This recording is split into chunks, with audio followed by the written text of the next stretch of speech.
there are people of various political views watching tonight, and I want you to know I promise to be a president for all Americans.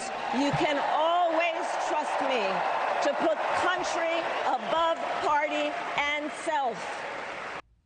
That's Kamala Harris officially accepting the Democratic nomination for president. The vice president's 33-day-old campaign has upended this race, which could see even more change today. That's if independent candidate Robert F. Kennedy Jr. drops out as expected. Joining me now is the most accurate predictor of presidential elections, Dr. Allan Lichtman, a distinguished professor of history at American University. His 13 keys to the White House has given him an incredible track record on these races. Thank you so much for joining us. I've been looking forward to this interview. I'm happy to join you.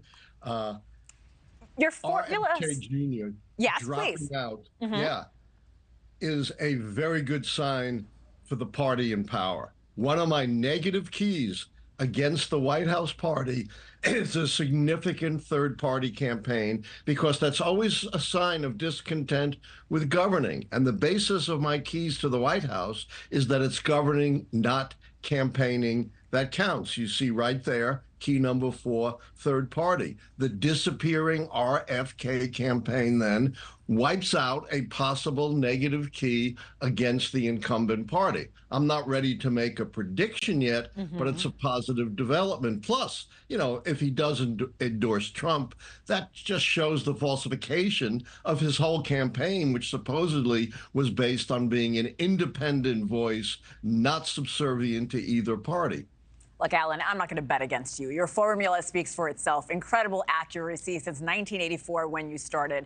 So when it comes to your keys, I know you're not ready to make a formal prediction, but which candidate currently has the edge?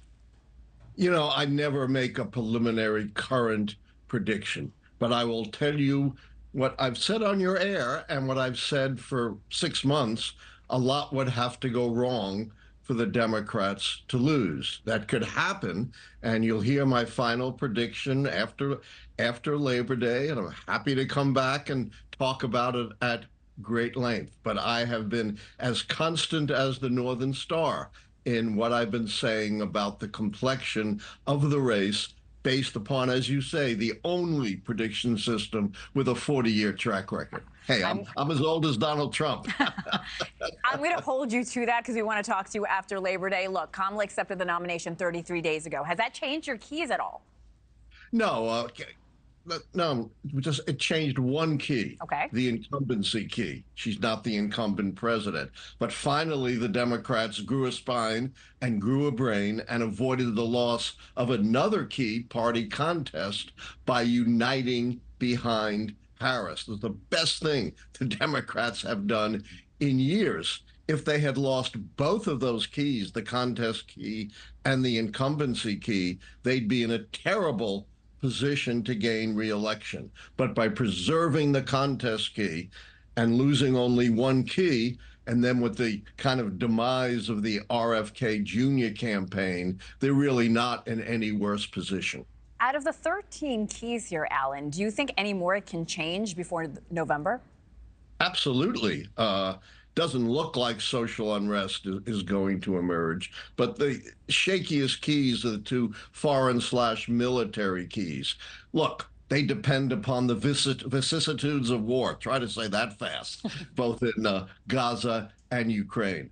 You know, people ask me, what can the Democrats do? What can they say to improve their chances of re-election? And I always say, govern well. The best thing they can do, and Harris talked about that, and maybe it's a long shot, given you're dealing with Hamas and a belligerent Netanyahu, is broker a ceasefire and a hostage release in Gaza. Hey, thanks for watching. Go to joinnn.com to find NewsNation on your screen. And don't forget, click the red subscribe button below to get more of NewsNation's fact-driven, unbiased coverage.